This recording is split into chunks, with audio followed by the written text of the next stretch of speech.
জয় শ্রীকৃষ্ণ। রাধে রাধে। জয় মা লক্ষ্মী। নমস্কার বন্ধুরা, অমৃত কথা চ্যানেলে আপনাদের সকলকে জানাই স্বাগত। বন্ধুরা, আজকে আমরা কথা বলবো বৃহস্পতিবারের পবিত্র শ্রী বিষ্ণু ব্রত কথা নিয়ে। ওম নমো ভগবতে বাসুদেবায়। ভক্তগণ, শাস্ত্র অনুসারে বৃহস্পতিবার হলো জগৎ পিতা ভগবান বিষ্ণুর অত্যন্ত প্রিয় দিন। বলা হয়, যে ব্যক্তি একাগ্র চিত্তে এই ব্রত কথা শ্রবণ বা পাঠ করেন, তার জীবন থেকে দারিদ্র্য দূর হয় এবং সংসারে সুখ শান্তি ও সমৃদ্ধি বিরাজ করে। চলুন আমরা সবাই মিলে ভক্তি ভরে একবার বলি জয় শ্রী হরি। পদ্মপুরের সেই অভাবের দিনগুলি। নদীর কূলে শান্ত এক গ্রাম ছিল পদ্মপুর। সেখানে মাটির এক ছোট্ট ঘরে বাস করত কৃষক মাধব এবং তার স্ত্রী করুণা। মাধব কঠোর পরিশ্রমী ছিল, কিন্তু ভাগ্যের পরিহাসে টানা 3 বছর অনাবৃষ্টির ফলে তার জমি ফেটে চৌচির হয়ে গেল। শস্যের অভাবে মাধবের গোলা খালি হয়ে গেল, এমনকি রান্নাঘরে এক মুঠো অন্ন ও অবশিষ্ট রইল না। বিপদের উপর আপদ হয়ে দেখা দিল মাধবের বৃদ্ধ পিতা হরেন দাদুর অসুস্থতা। অভাবের তাড়নায় মাধব তার হালের বদল জোড়া মহাজনের কাছে হারালো। অবশেষে নিরুপায় হয়ে পরিবারের মুখে অন্ন তুলে দিতে একদিন জোরে মাধব নিরুদ্দেশের পথে পাড়ি দিল, যদি কোথাও কোনো কাজের সন্ধান মেলে। করুণার অগ্নি পরীক্ষা।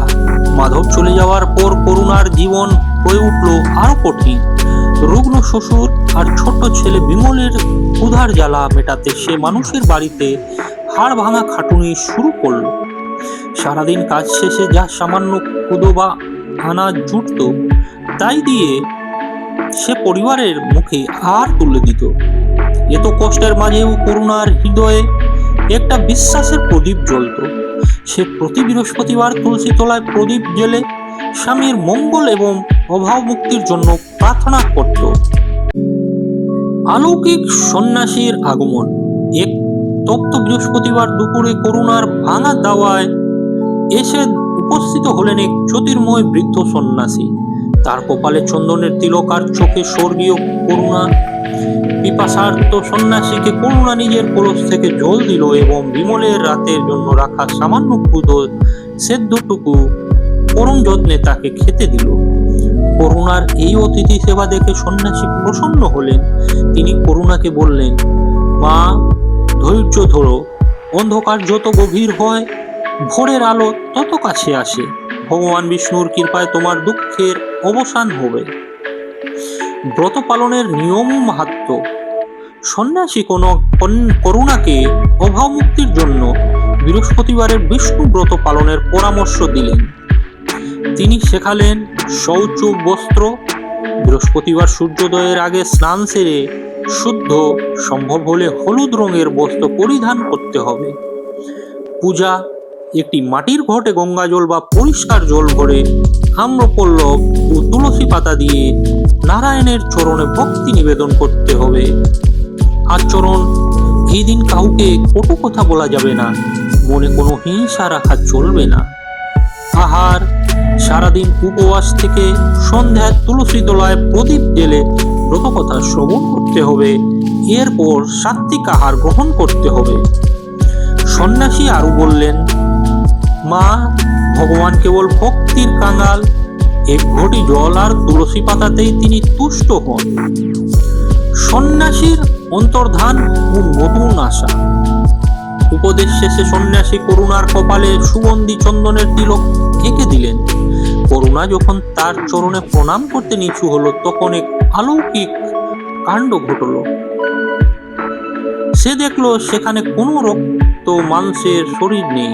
মাথা তুলে তাকিয়ে দেখলো খাঁ খাঁ রোদে জনশূন্য পথে কেউ কোথাও নেই। সন্ন্যাসী যেন বাতাসের সাথে মিলিয়ে গেছেন। করুণা বুঝতে পারল স্বয়ং জগৎ পিতা নারায়ণ তাকে দেখা দিয়েছেন। তার মনের সব সংশয় কেটে গেল। সে নতুন উদ্যমে ব্রত পালনের সংকল্প করল। সে জানত যার রক্ষাকর্তা স্বয়ং শ্রীহরি, তার বিনাশ কোনো কালেই সম্ভব নয়। ভক্তগণ, এই ব্রত কথা আমাদের শেখায় যে চরম বিপদেও যদি আমরা ধৈর্য ও ভক্তি হার না মানি, তবে ভগবান নিশ্চয়ই সহায় হন। করুণার মতো আপনারও নিষ্ঠার সঙ্গে বৃহস্পতিবারের এই ব্রত পালন করুন। ভগবান বিষ্ণু আপনার মনের সকল বাসনা পূর্ণ করবে। বন্ধুরা, ভিডিওটি দেখে যদি ভালো লেগে থাকে এবং উপকৃত হয়ে থাকেন, তাহলে একটি লাইক করুন, কমেন্ট করুন আর শেয়ার করুন। আমাদের চ্যানেলটিকে যদি সাবস্ক্রাইব না করে থাকেন, তাহলে সাবস্ক্রাইব করুন। পাশে থাকা বেল বাটনটি অন করে রাখুন, যে আপনি এরকম তথ্যমূলক ভিডিও আরও দেখতে পাবেন। শ্রী হরি বিষ্ণু জয়, লক্ষ্মী নারায়ণের জয়। ধন্যবাদ।